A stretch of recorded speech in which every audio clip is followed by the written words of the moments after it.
ሰላም ጤና ይስጥልን ውድ የቻናላችን ተከታታዮች የፕሮግራማችን ቤተሰቦች፣ ይህ አብዲራዋ ቲዩብ ነው። ፕሮግራማችንን ላይክ በማድረግ እንዲጀምሩ፣ አዲስ ሆናችሁ ሰብስክራይብ በማድረግ ለቻናላችን ቤተሰብ እንድትሆኑ፣ እንዲሁም ይህንን ፕሮግራም ከሀገር ውጭ የምታደምጡ የቻናላችን ተከታታዮች የሁል ጊዜ ድጋፋችሁን በሱፐር ስቲከር፣ በሱፐር ቻት፣ በሱፐር ታንክስ ድጋፍ እንድታደርጉ በአክብሮት እየጋበዝን በሮብ ምሽት ከሚጠበቁ ጨዋታዎች መካከል በዩኤፋ ሻምፒዮንስ ሊግ የሚደረጉ ጨዋታዎችም አሉ። ነገር ግን በፕሪሚየር ሊግ አንድ ተጠባቂ ጨዋታ በካራባኦ ካፕ የፍጻሜ ጨዋታ ምክንያት ቀደም ብሎ እንዲደረግ መርሃ ግብር የተያዘለት አርሴናል ከሜዳው ውጪ ወደ ሞሎኒው ተጉዞ ወልቭስን ይገጥማል። በዚህ ጨዋታ ዙሪያ ቅድመ ጨዋታ ነጥቦች እናነሳለን። በተለይ ከሰሞኑን በአርሴናል የሚታየውን ጉዳይ ከሚወጡ መረጃዎች ያልተገቡ ለእግር ኳሱ ቤተሰብ ተደራሽ እየሆኑ የሚገኙ በርካታ መረጃዎችን እየተመለከትን ነው።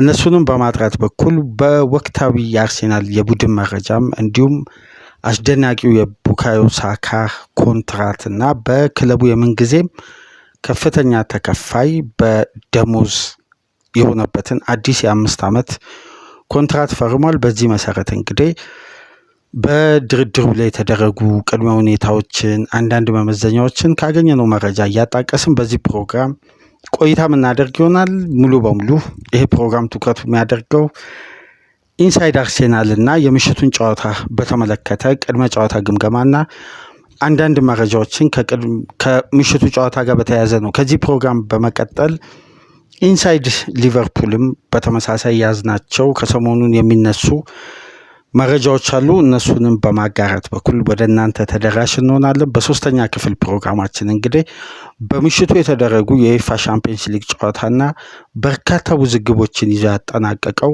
የምሽቱ የሊዝበን ቆይታ በቤኔፊካና ሪያል ማድሪድ መካከል የተደረገውን ጨዋታ በተመለከተም የምናነሳቸው ነጥቦች አሉ። በሶስት ፕሮግራም እንግዲህ ዕለተ ረቡዕን ከእናንተ ጋር ቆይታ ለማድረግ ፕሮግራሞችን ይዘናል። እናንተ ከኛ ጋር ቆይታ ስታደርጉ እነዚህ መረጃዎች ጊዜና ሰዓታቸውን ጠብቀው ወደ እናንተ የሚደርሱ ይሆናል። የመጀመሪያ ክፍል ትኩረታችን እንግዲህ በቀጥታ ወደ ለንደን አርሴናል እንጓዝና እንግዲህ በአርሴናል ዙሪያ ከዛሬው ምሽት ጨዋታ ተጠባቂው ጨዋታ ቀደም ብሎ መነሳት ያለባቸውን ነጥቦች ላይ በስፋት የምንወያይ ይሆናል። የሚካኤል አርቴታ አርሴናል ወደ 7 ነጥብ ልዩነት ማምጣት የሚችለውን ትልቅ አጋጣሚና የበለጠ ጫናውንም የቤት ስራውንም ወደ ማንቸስተር ሲቲ ከፍ የሚያደርግበት ትልቅ አጋጣሚ ዛሬ ምሽት እንግዲህ በፕሪሚየር ሊግ አንድ ቀሪ ፊክስቸር ቀሪ ሳይሆን ቀደም ብሎ በኤፕሪል 22 ሊደረግ የነበረ የሊግ ፊክስቸር እንግዲህ አርሴናል ቀደም ብሎ እንዲጫወት ተደርጓል። ከወልቭስ ጋር ዛሬ ምሽት ይሄ ጨዋታ ይጠበቃል።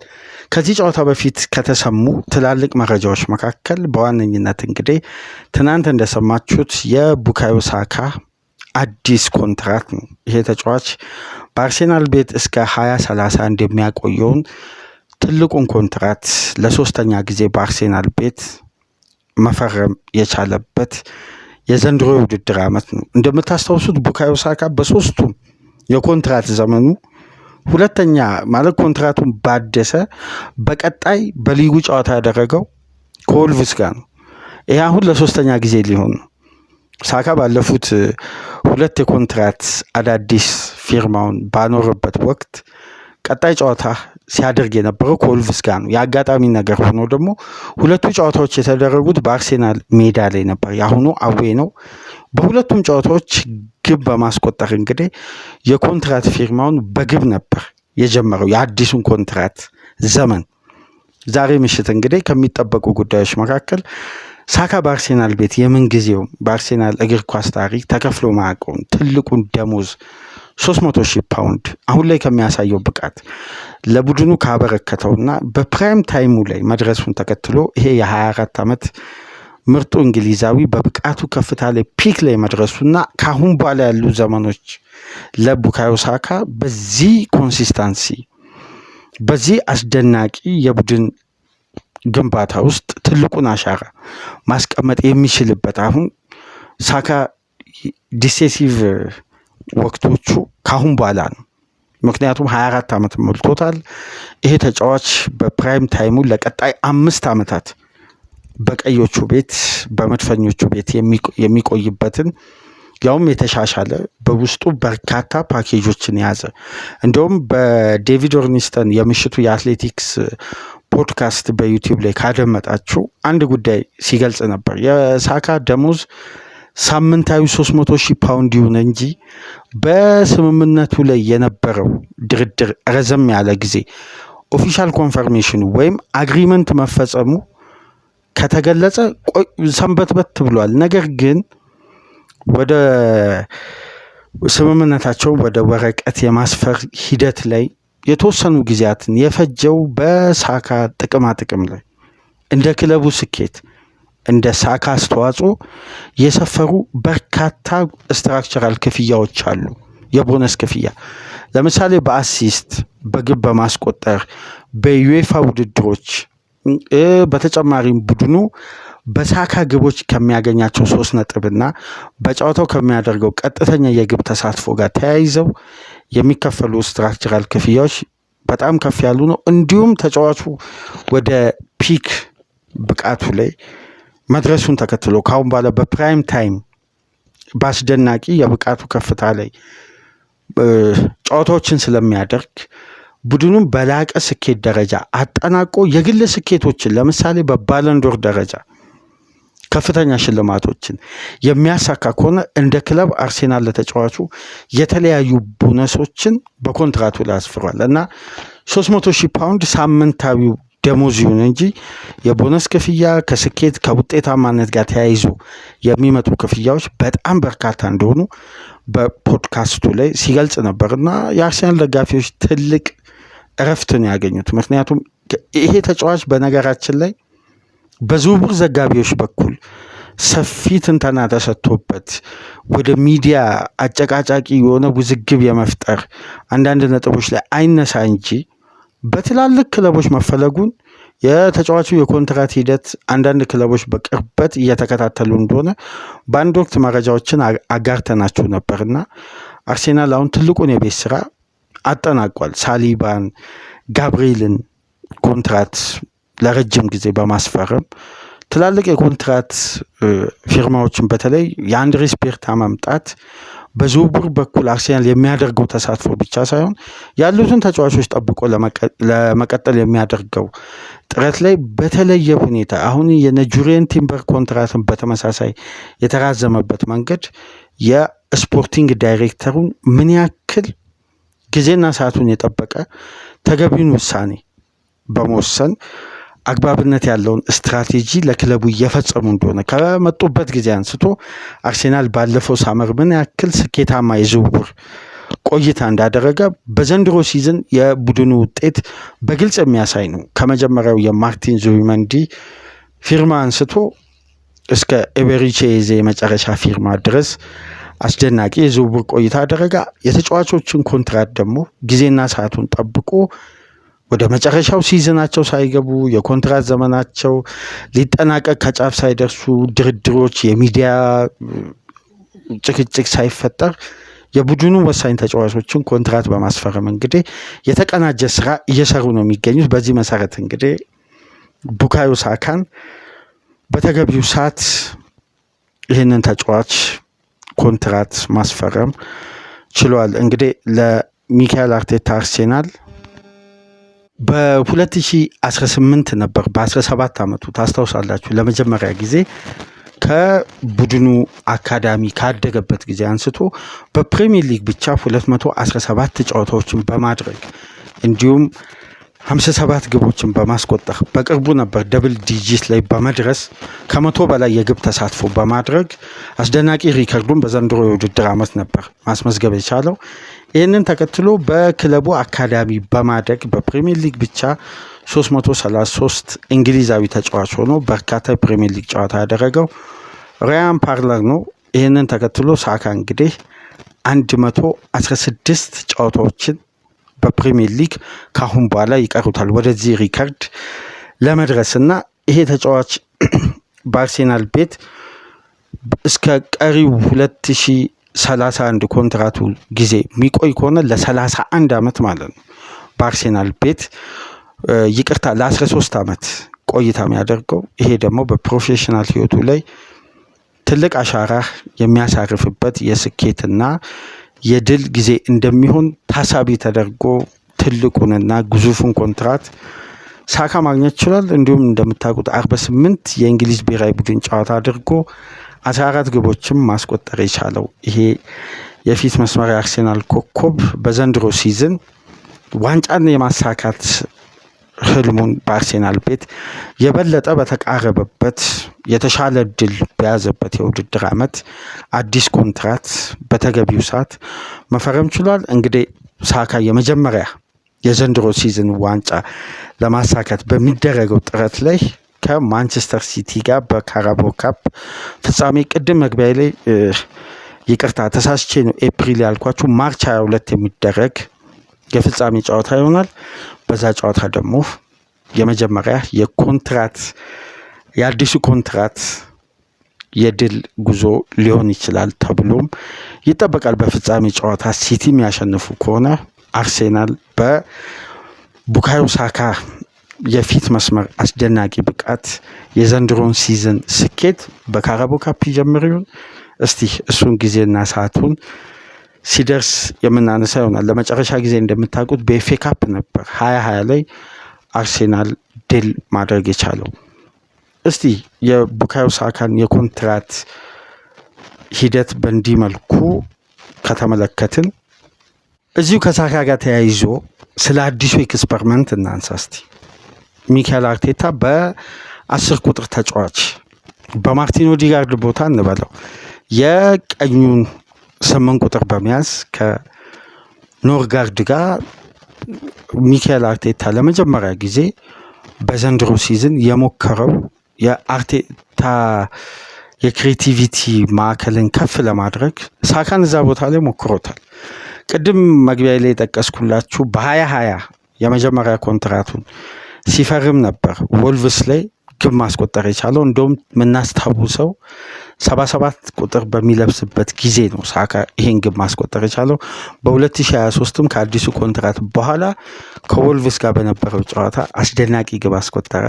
ዛሬ ምሽት እንግዲህ በየ3 ዓመቱ ኮንትራቱ በታደሰ ቁጥር ሳካ ግብ እያስቆጠረ ነው። ዛሬ ወልቭስ ላይ ያስቆጥራል ተብሎ ይጠበቃል። እንግዲህ ከታሪክ አጋጣሚ ጋር ስናገናኝ የአርቴታ ቡድን በዊገን ጨዋታ አዲስ የአጫወት ሲስተም አሳይቶናል። በ10 ቁጥር ፖዚሽን ላይ ሳካን በቀኙ የሜዳ ክፍል በማድረግ ከተለመደው የዊንግ ፖዚሽን በሌላ ዳይሬክሽን ላይ በሌላ የፈጠራ እንቅስቃሴ ላይ የበለጠ ሳካን በ10 ቁጥር የመሞከር ጉዳይ አዲስ ኢቮሉሽን ነው ብለን እናስብ። በሚካኤል አርቴታ የተሞከረ ወይስ በጨዋታው የካሊፊዮሪ መጎዳት ተከትሎ ሳካን እዚህ ቦታ ላይ መሞከሩ አርቴታ የጨዋታውን ሽግሽግ ማይልስ ስኬሊን ወደ ፉልባክ መመለሱን ተከትሎ የተደረገ ነው ወይስ በቀጥታ ሳካን ወደ ቨርሲታሊቲ ተጫዋች ለመቀየር የታሰበ ለውጥ ነው?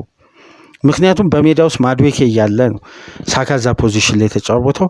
የሁለቱ ተጫዋቾች ሊንክ አፕ እና እዛ ጋር መግባባት አንዳንድ በፍጥነት እዛ ጋር የመግባባትና ለአንድ ተቾች በጣም ተቃርበው እየተመለከትን ነበር። በዊገኑ ጨዋታ የተጋጣሚው አይነት አይደለም። በአዲስ ሲስተም ቶሎ ሪያክት የሚያደርግ ተጫዋች የሳካ እዛ ጋር ፈጣን የሆነ ፍሉድ የሆኑ እንቅስቃሴዎችን ነበር ስንመለከት የነበረው። እስቲ በስክሪናችን ላይ የተለያዩ ምስሎችን እናሳያችሁ። ይሄኛው የጨዋታ ሪትም ይሄ የጨዋታ ሲስተም። ምክንያቱም በድጋሚ የዊገኑን ጨዋታ ተመልክቼ ነበርና ሳካን እዚህ ፖዚሽን ላይ አርቴታ የሞከረበት በቅርብ ሳምንት የክለቡ ክሬቲቪቲ ከክፍት የሆኑ እንቅስቃሴዎች የሚፈጠሩ እድሎች የቡድኑ የማጥቃትና ፋይናል ሰርድ የመጨረሻ ይሄ ፕሮዳክቱን ከፍ ለማድረግ እንደምታውቁት በክለቡ ቤስት ሹተር፣ ቤስት ክሬቲቭ፣ ቤስት ከኤሪያ ውጭም ኤሪያ ውስጥም ሹት በማድረግ በሁሉም የማጥቃት እንቅስቃሴ ባለፉት 3 የውድድር ዓመት እንደ ሳካ ሃይ ስኬል ተጫዋች የለም በአርሴናል ቤት። ይህንን ተከትሎ ይህን ተጫዋች የበለጠ ወደ ተጋጣሚ ቦክስ በማቅረብ የተጫዋቹን ዳይናሚክ ሩጫም እንቅስቃሴም ከፍ ለማድረግ የታሰበ ይመስላል ይሄ ጨዋታ እንቅስቃሴ ሙከራ እና የኖኒ ማድዌኬን አንዳንድ በደንብ የተመለከትናቸው እንቅስቃሴዎች ከታይሚንግና ዲሲዥን ጋር ኤክስፒሪየንሱን ከፍ እስከሚያደርግ የቡድኑን ቅንጅት የበለጠ ተዋህዶ በልዩነት አስተዋጽኦ ከፍ ባለ ደረጃ እስከሚታይ ድረስ ተጫዋቹም ለማዋሃድ አንደኛ በፖዚሽኑ ላይ ያለው ጥራት ማድዌኬ በቀጥታ መጥቶ ቤስት እንዲሆን የሚያስችል አይደለም።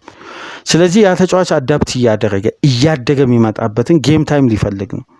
አሁን ደግሞ ጌም ታይም ከመስጠት ይልቅ አስፈላጊውን 3 ነጥብ ማግኘት የሚጠበቅበት ወቅት ነው። ስለዚህ ሪስኮችን ከመውሰድ ይልቅ የበለጠ አማራጮችን በመፍጠር የጨዋታ ስታይል ቅርጾችን እየቀያየረ እንደ ተጋጣሚው አይነት በተለይ የበለጠ ሆም አድቫንቴጆች ሲኖሩ የአርሴናል የማጥቃት እንቅስቃሴና የተጋጣሚንም የተከላካይ ክፍል ጥብቅ የሆኑ መከላከሎችን ጥሶ ለማለፍ የበለጠ በኳሊቲ ፋይናል ሰርድ ላይ የማጥቃቱን እንቅስቃሴ ለማሳደግ ሳካዛ ፖዚሽን ላይ መጫወቱ አንድ ፖዚቲቭ ጉዳይ ነው። በሌላ በኩል ደግሞ የማድዌኬ ውሳኔና የሳካ ውሳኔ እንደምታውቁት ነው ያለውን ሰፊ ልዩነት። ለምሳሌ ማድዌኬ ድሪብል አድርጎ እያንዳንዱን ስቴጅ ዊንገር የሚፈልገው ማለት ከዊንገር የሚፈለገውን ኳሊቲ ፈጽሞ ኳሶችን ማይነስ ማድረግ ክሮስ ማድረግ የሚፈልግ የክንፍ ተጫዋች ነው። ሳካ ግን ክሮስም ለማድረግ ድልም ለመፍጠር ወደ ሙከራነት የሚቀየሩ ትላልቅ ቻንሶችን ለቡድን አጋሮቹ የበለጠ ስፔስን ክሬት ለማድረግ ኳሊቲው ከማድዌኬ በረጅም ርቀት የተሻለ ነው። ለምሳሌ አይታችሁ ከሆነ ሳካ በአንድ ፖዚሽን 2 ተጫዋቾችን መቀነስ ይችላል። ከቀነሰ በኋላ ፈጣን ውሳኔ ለመወሰን እንደ ማድዌኬ ኳስ እግር ውስጥ አያቆይም፣ ወይም ተጨማሪ ድሪብሎችን ለመሞከር ሳይሆን በፍጥነት ሪያክት ያደርጋል። ይሄ የዲሲዥን ልዩነት በአርሴናል ማጥቃት ላይ ይሄ ፍሎን የማስቀጠል ያን ኢነርጂ በበለጠ በፈጣን እንቅስቃሴ ለማስቀጠል የሳካ ኳሊቲ በእጅጉ ከፍ ይላል። ከሰሞኑን ደግሞ የማርቲን ኦዲጋርድ መጎዳት ኤዜ በሊጉ ጥሩ እንቅስቃሴ አለማድረጉና ከቀኙ ፖዚሽን ከመጫወት ይልቅ በግራው የአማካይ ክፍል ላይ ውጤታማ እንደሆነ ይታወቃል። ስለዚህ አንዳንድ ጨዋታዎች ላይ የሚካኤል አርቴታ አርሴናል በበለጠ ኦፌንሲቭ ለመሆን በሜዳውም የተጋጣሚውንም አይነት የሎው ብሎክ ስትራክቸርንም በበለጠ ለማስከፈት ሳካን እዚህ ፖዚሽን ላይ መሞከሩ የበለጠ አታኪንግ ሰርድ ላይ ያን የምናውቀውን አርሴናል በ2022-23 5 መከላከል 5 ማጥቃት ክፍት የሆኑ እድሎችን በፈጣን ትራንዚሽን የሚፈጥረው ከራሳቸው የመጫወቻ ክልል ሆነው እድሎችን ለመፍጠር ዳይሬክት አታክን የሚመርጡ የጨዋታ እንቅስቃሴዎችና የበለጠ ደግሞ ላይን ብሬኪንግ ፓስ በተለይ ትናንትና አንድ ዘገባ ላይ ስመለከት ነበር ማርቲን ዙቢመንዲ 147 የተሳኩ ላይን ብሬኪንግ ፓስ በማድረግ አሁን በአርሴናል ስብስብ ውስጥ ብቸኛ ተጫዋች ሆኗል። በሊጉ ደግሞ 7ኛ ደረጃ ላይ መቀመጥ ችሏል። እነዚህ ላይን ብሬኪንግ ፓስ ደግሞ በብዛት የተቀበለው ተጫዋች ቡካዮ ሳካ መሆኑ ነው። አሁን የበለጠ ሚካኤል አርቴታ ምናልባት እነዚህን ኳሶች ወደ ማጥቃት እንቅስቃሴ በመቀየርም አብዛኛውን ፐርሰንት ብትመለከቱ የዙቢመንዲ ላይን ብሬኪንግ ፓስ የተቀበለው ተጫዋች ሳካ ነው። ኮንቨርዥን ሬቱንም ደግሞ ካያቸው ድል የመፍጠርም ሳካ ነው። ግን እዛ ፖዚሽን ላይ በቁጥር ከፍተኛው ለመቀበል እንኳን በጥብቅ የሆነ መከላከል በሎው ብሎክ ውስጥ ሆኖ በዛ የመከላከል ስትራክቸር ውስጥ ጥረቱና ውጤታማነቱ ያለው ሳካ እጅ ላይ ነው። ስለዚህ ይህን ተጫዋች የበለጠ ወደ ቦክስ ቀረብ በማድረግ አንደኛ ዳይሬክት ሹቶችን ኤሪያዎች ከተፈጠሩ በ10 ቁጥር ቦታ ላይ ይህ ተጫዋች በአስደናቂ ሁኔታ ማስቆጠር ይችላል። በተጨማሪም ለቡድን አጋሮቹ ስሩ ፓስም እንዲሁም አመቻችቶ ለማቀበልም የበለጠ አመቺ ስለሆነ ይህን ኤሪያ ክሬት የማድረግና ይህን ኤክስፐሪመንት ነበር ከዊገን ጋር አርቴታ ሲሞክር የነበረው። ምናልባት ከሰሞኑን አርሴናል በበለጠ በሜዳው በሚያደርጋቸው ጨዋታዎች እነዚህን ሲስተሞች ሊጠቀም የሚችልበት እድል ሰፊ ነው። ግን ይሄ ኤክስፐሪመንት አለ ምክንያት አልተደረገም። በነገራችን ላይ እንደተረዳሁት ከሆነ አርቴታ በ10 ቁጥር ወይም በኦዲጋርድ ፖዚሽን ላይ ሳካን ያለ ምክንያት አልሞከረም። ምክንያቱም የተለያዩ ሽግሽጎችን ማድረግ ይቻላል። እንደውም በበለጠ ከዚህ በፊት በፈረመበት ወቅት ስናነሳ የነበረው ማድዌኬ እዚህ ቦታ ላይ በቼልሲም በፒኤስቪ አይንዶቨንም እያለ ኤክስፒሪየንስ አለው 10 ቁጥር ላይ የመጫወት ከአጥቂ ጀርባ። ሳካ እንደውም በ2020 ነው ለመጨረሻ ጊዜ አንድ ጊዜ እሱንም 90 ደቂቃ ያልሆነ በሁለተኛ 45 የተሞከረ ነው። ከዛን ጊዜ በኋላ በብዛት አርቴታ እዛ ፖዚሽን ላይ አልሞከረም። ተጋጣሚ ላይ ደግሞ የ4-2-4 ትራያንግል ይሄ የዲያመንዱን ፎርሜሽን መተግበር ቢፈልግ የበለጠ ፊት የሚያደርግ ምክንያቱም ኮንትሮል ቢኖር ሳካ ለኮንትሮል ሲስተም ይመቻል።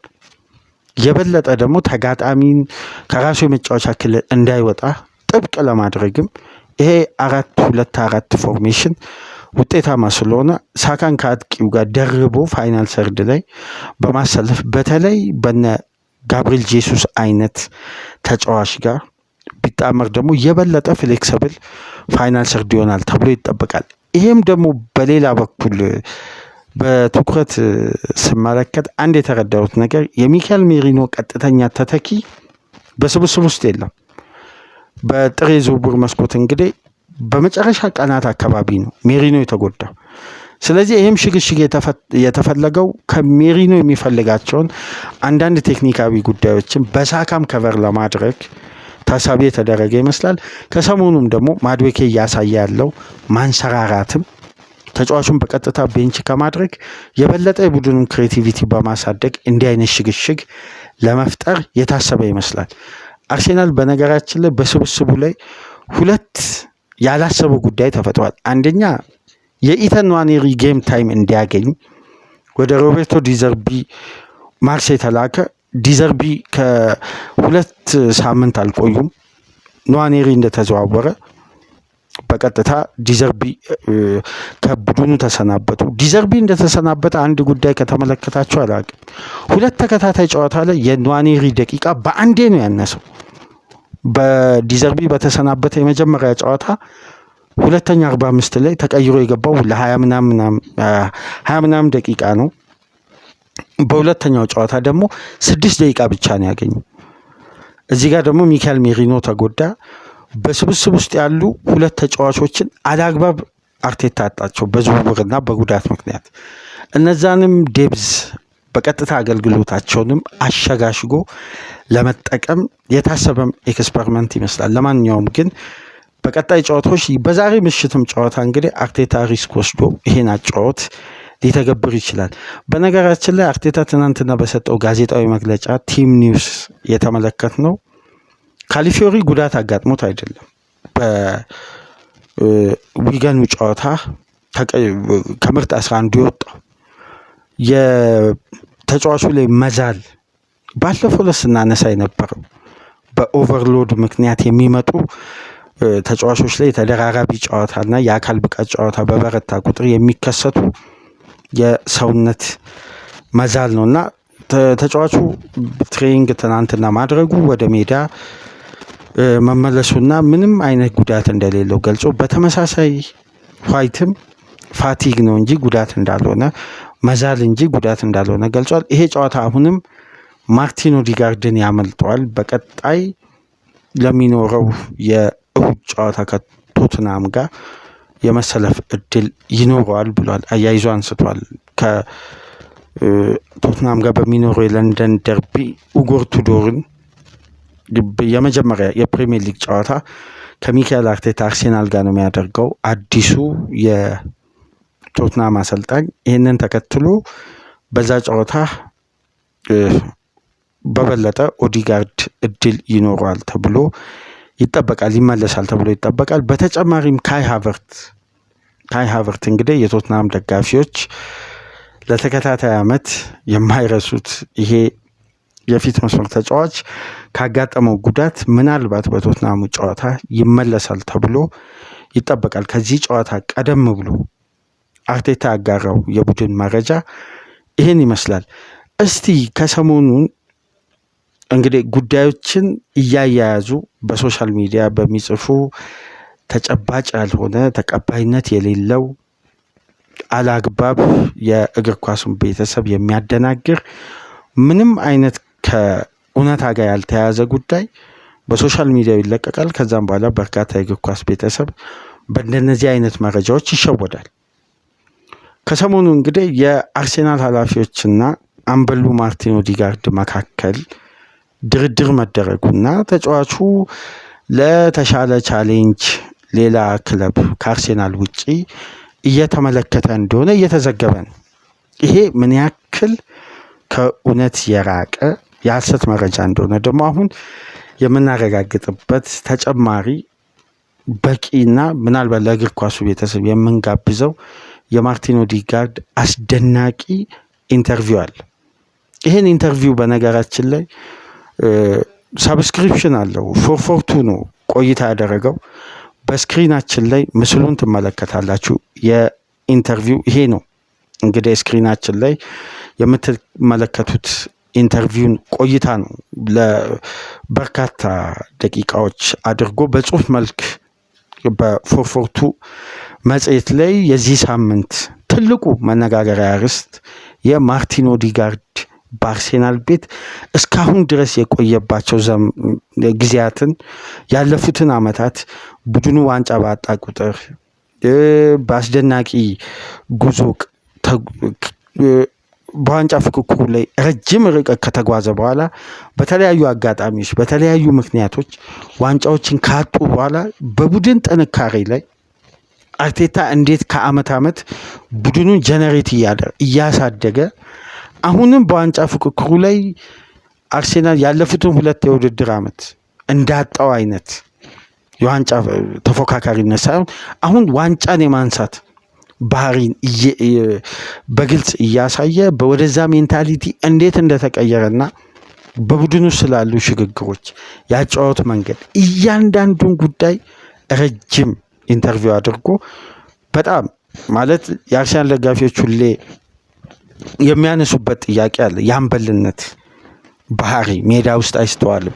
ይሄ የቀድሞ አርሰናልም ተጫዋቾች የሚያነሱት ጉዳይ ነው። ግን ይሄን ኢንተርቪው ለተመለከተ ይሄን ኢንተርቪው ላነበበ 442 ላይ ገብታችሁ አንብቡ።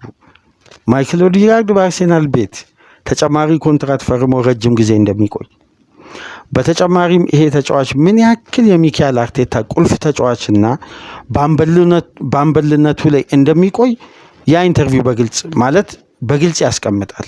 ስለ አምበልነቱ የተነሳ ጉዳይ ባይኖርም ግን ከቡድኑ ጋር ረጅም ጊዜ እንደሚቆይ ከሚሰጠው ኢንተርቪው ጋር መመልከት እንችላለን። እና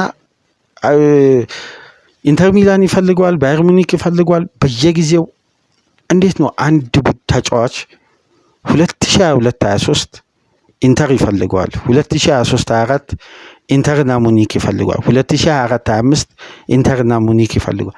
አሁንም ይሄ ዜና ሲደጋገም ተቀባይነቱ ተጨባጭነቱን እስካሁን ድረስ ምንም አይነት መሬት የወረደ እውነታ ስላልሆነ ነው። ሩመር ሲወጣል ወዲያው ከአንድ ቀን በላይ ማይነጋገሩበት ወይም በሚዲያው ላይ ሰፋ ያለ ዝርዝር ጉዳይ ማይነሳው የሐሰት መረጃ ስለሆነ ነው። እና በበለጠ እንደውም ማርቲን ኦዲጋርድ በአርሴናል አምበልነት ለረጅም ጊዜ እንደሚቆይ ከክለቡም ጋር ስላለው በውስጥ ያሉ አንዳንድ ጉዳዮችን ጭምር እዛ ጋር አንስቷል። እንደውም አንድሬስ ቤርታ የመጀመሪያ ሚቲንጋቸው ከተጫዋቾች ከኦዲጋርድ ጋር ነው እና እዛ ጋር የኦዲጋርድን ኢንተርቪው ስመለከት ከቤርታ ጋር የመጀመሪያ በአዲሱ ኦፊሳቸው ቆይታ ስናደርግ 29 ደቂቃ ነው ያወራ ነው አሉ። 29 ደቂቃ ስናወራ አብረን እንዴት ወደፊት ይህን ቡድን ውጤታማ እንደምናደርግና በሜዳ ውስጥ ያሉ ከሜዳ ውጭ ያሉ ጉዳዮች ላይ ለረጅም ደቂቃዎች ተወያይተናል እና ቤርታ ፕሮጀክታቸው በጣም ሰፊ እንደሆነና አርሴናል ከዚህም በላይ ውጤታማ ለመሆን የረጅም ጊዜ ፕላን ተቀርጾ እየተሰራ እንደሚገኝ እዛ ጋር ያይዞ የጻፈውና በቀጣይ ዓመታት ይላል ማርቲን ኦዴጋርድ ይሄ ቡድን ሱፐርስታሮችን ወርልድ ክላስ ተጫዋቾችን እንዲያስፈርም የዘንድሮ ሲዝን ለኛ ቁልፍ ነው። ዘንድሮ በመናሳካቸው ስኬቶች ሌሎች ተጫዋቾች ወርልድ ክላስ ተጫዋቾች ወደኛ የመምጣት ፍላጎታቸው ከፍ ይላል። ስለዚህ ዘንድሮ ከዋንጫ ጋር ነው የአርሴናልን ብራንድ ከፍ የምናደርገው። ተፎካካሪ ሳይሆን አሸናፊ ቡድን መምሰል አለብን ዘንድሮ በማለት እዛ ጋር በመጨረሻ ቃለ ምልልሱ ላይ ያነሳልና ይሄ ነው የፎርፎርቱ በዚህ ሳምንት እንግዲህ ከማርቲን ኦዴጋርድ ጋር ባለፈው ሳምንት ያደረገውን ኢንተርቪው የዚህኛውን ሳምንት ሙሉ ከቨር ያገኘው $5 አካባቢ ነው ሰብስክሪፕሽኑ እና ገብታችሁ ይሄንን መረጃ ዲቴል አንብቡት፣ ተመልከቱት። አስደናቂ ኢንተርቪው ነው። ኦዴጋርድ ከፎርፎርቱ ጋር ቆይታ ያደረገውና መረጃዎች ሁሉ ሲወጡ የነበሩት 100% ውሸት ነው። ማንቸስተር ዩናይትድ ይሄን ተጫዋች የማስፈረም ፍላጎትም ጥያቄም አቅርቦም አያውቅም፣ ሊያቀርብም አይችልም፣ ቀርቦለትም አያውቅም። ማርቲን ኦዴጋርድ በዚህን ሰዓት ትልቁ ዓላማው ከአርሴናል ጋር የዘንድሮን ሲዝን በስኬት ማጠናቀቅ፣ ለቀጣይ ዓመታት የሚዘልቅ ትላልቅ ስኬቶችን ወደ ክለቡ ማምጣትና የግሉን አስተዋጽኦ ማድረግ ነው። ስለዚህ ቀጣይ ዓመት ደክላን ራይስ አምበል ስለሚሆን ከወዲሁ ኦዴጋርድ ሌላ ውጭውን እየተመለከተ ነው። እንደዚህ አይነት 100% ከእውነት የራቀ የሐሰት መረጃ ነው። እንደዛ የሚባል ነገር የለም። ለማንኛውም ግን የፎርፎርቱን ኢንተርቪው በደንብ አንብቡት። አስደናቂ ቆይታ ነው ያደረገው። ይኸውና በስክሪናችን ለምትመለከቱት ምስል የመጽሔቱ የፊት ገጽ ነው። በኤክስ ገጽም ተለቋል። ሙሉ ኢንተርቪው ከትናንት ወዲያ ምሽት ነው የተለቀቀው። ገብታችሁ ሰብስክሪፕሽኑ እየከፈላችሁ ይሄን የኦዴጋርድን ኢንተርቪው መመልከት ትችላችሁ። ከኢንተርቪው ውስጥ ወደ ተወሰኑትን ዴሊ ሜል ቀንጨብ አድርጎ በአንዳንድ ጉዳዮች በተለይ ኦዴጋርድ ከወልቭስ ጋር አይሰለፍም፣ ግን ተጫዋቹ ከፎርፎርቱ ጋር ያደረገው ቆይታ ምን ያክል በስነቦና ደረጃ አርሴናል ዊኒንግ ሜንታሊቲው የቻምፒየንስ ሜንታሊቲው ከቡድኑ ጋር እንዳለ የኦዴጋርድ ኢንተርቪው ብሎ የተወሰነውን ዴሊ ሜል ለቆታል።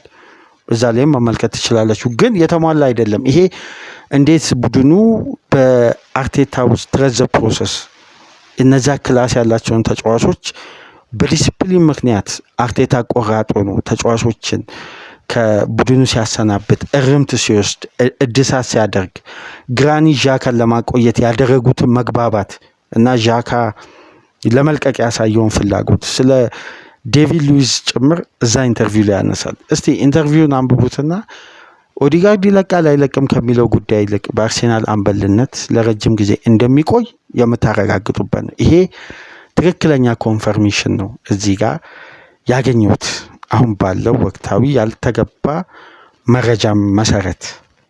ለማንኛውም በዘንድሮ ሲዝን የሚካኤል አርቴታ አርሴናል በሮቴሽንም በውጤትም ምን ያክል የተዋጣለት ቡድን እንደሆነ እየተመለከተ ነው የምንገኘው። ከነዚህ መካከል አንድ ጉዳይ ለማንሳት አርሴናል በዘንድሮ ሲዝን ለሚካኤል አርቴታ ለተጫዋቾች ከሰጠው ደቂቃ አንጻር ባለፉት 5 ዓመት በዚህ አሰልጣኝ ውስጥ በአንድ የውድድር ዓመት 19 ተጫዋች ከ1000 ደቂቃ በላይ አግኝቶ አያውቁም ነበር።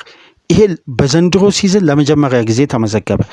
ይሄ ማለት አርቴታ ሮቴሽን ከጨዋታ ጨዋታ እንደሚያደርግና የቡድን ባላንሱን እንዴት እየጠበቀ እንደሆነ እዚህ ላይ እንግዲህ በርካታ ጉዳቶች እያሉ ማለት ነው። ስለዚህ አርሴናል በቡድን ባላንስ በኩል የተፈጠረለት ዴብዝ የበለጠ ተጫዋቾችን በሜዳ ውስጥ በርካታ ደቂቃ እንዲያገኙ የረዳ ሮቴሽን እያደረገ ነውና 19 ተጫዋቾች በዘንድሮ ሲዝን በአርሴናል ቤት ከ1000 በላይ ደቂቃ አግኝተው ነበር። ባለፉት 5 የውድድር ዓመት አርሴናል ካለው ዴብስ ካለው ጥንካሬ አንጻር በውድድር ዓመቱ በአማካይ 1000 ደቂቃ እስከ 1500 ደቂቃ የሚያገኙ ተጫዋቾች ቁጥር 15 14 15 14 ነበር ግራፉ የሚያሳየው። ዘንድሮ ግን በቀጥታ 19 እና ካሁን በኋላ በሚኖሩ ሮቴሽኖች ደግሞ እስከ 22 ሊሄድ እንደሚችል ነው የቡድኑ ግራፍ የሚያሳየው። በዚህ ሮቴሽን ደግሞ አርቴታ የዘንድሮ ሲዝን ከፕሪሚየር ሊግ በላይ ከፕሪሚየር ሊግ ውጪም ሌሎች ሊጎችም ላይ የበለጠ ትኩረት አድርጎ ድል ለማሳካት የሚያስችል በቂ ጥይት እንዳለውና አስተማማኝ የውድድር ዓመት እያሳለፈ እንደሆነ ይሄ ቁጥር በተለየ ሁኔታ ያሳየናል። ስለዚህ የሚካኤል አርቴታ አርሴናል ዛሬ ምሽት የሮብ ኤድዋርድን ወልቭስን ሞሎኒው ላይ ይገጥማል። ይሄ አሰልጣኝ እንደምታውቁት በሉተን ታውን እያለ በሜዳው አርሴናልን ፈትኖ 3-1 ረጅሙን ደቂቃ ሲመራ ቆይቶ አርሴናል እንግዲህ በአስደናቂ ካምባክ 4-3 ያን ጨዋታ አሸነፈ። አርሴናል ለመጨረሻ ጊዜ በማንቸስተር ዩናይትድ በዘንድሮ ሲዝን 3 ግብ ኤሚሬትስ ላይ እስከሚቆጠርበት ድረስ ለ121 የፕሪሚየር ሊግ ጨዋታዎች አንድም ጨዋታ ላይ 3 ግብ ሳያስተናግድ ከ2023 በኋላ ለመጀመሪያ ጊዜ ዘንድሮ የተቆጠረበት 3 ግብ አርሴናል ለማስቆጠር እርም ሆኖ የቆየበት የመጨረሻ ጊዜ ያስተናገደው የነበረው ይሄ አሰልጣኝ በሉተን ታውን እያለ ነው። በዘንድሮ ሲዝን አርሴናል 2 ኦንጎሎችን አስቆጥሮ 3 ነጥብ በኤሚሬትስ ሲያገኝ በአርቴታ ድል ላይ ከፍተኛ የነጮቹ ተቃውሞ የተስተዋለበት የኤሚሬትሱ ጨዋታ በርካታ እስከ 65 ደቂቃ ድረስ ኢላማውን የጠበቀ ሙከራ አላደረገም በሚል ሲታማ ሲወቀስበት የነበረው የመጀመሪያው ዙር ጨዋታ ዛሬ ምሽትስ አርቴታ እንግዲህ በዊገኑ ጨዋታ ያሳየው የ17 ደቂቃ ዳይናሚክስ ሪትም ዛሬ ምሽት ሞሎኒው ላይ ይቀጥል ይሁን? አርሴናል በወልቭስ ስቴዲየም ድል አድርጎ ወደ 7 ነጥብ ከፍ በማድረግ ፔፕ ጋርዲዮላ ላይ ጫናውን የበለጠ ማበርታት ይችላል ወይስ ሌሎች ውጤቶች ይመዘገባሉ? ዛሬ ምሽት እንግዲህ ተመልክተን ነገ በሚኖረን ድረ ጨዋታ ነጥቦች ላይ ይዘምን መጣ ይሆናል። ለማንኛውም ፕሮግራማችንን ላይክ፣ ሼር፣ ሰብስክራይብ ማድረጋችሁ እንዳትረሱ። ከሀገር ውጭ የምታደምጡ በሱፐር ስቲከር፣ በሱፐር ቻት፣ በሱፐር ታንክስ ድጋፍ አድርጉ። ኢንሳይድ ሊቨርፑልን ይዘን ተመልሰን እንመጣለን። ሰላም ቆዩ።